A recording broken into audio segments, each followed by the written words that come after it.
Assalamualaikum warahmatullahi wabarakatuh. Hi everyone, my name is Nurul Hikmah. I'm from STKIP PGRI Banjarmasin. This is my first video in the KFYN channel. I will explain about the D sound and I'll tell you how to make the D sound. Okay, let's go.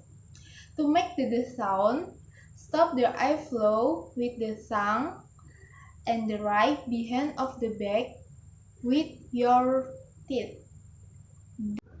D, d, d. It's a stop sound which is made by building up air pressure with the tongue. D, d, d. And this is some word have a d sound. That, do, down, dig, dance, day, read, tata, drive.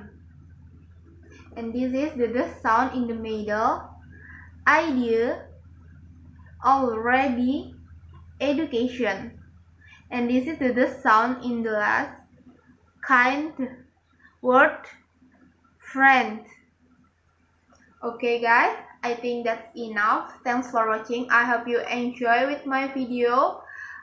Thank you very much. Wassalamualaikum warahmatullahi wabarakatuh.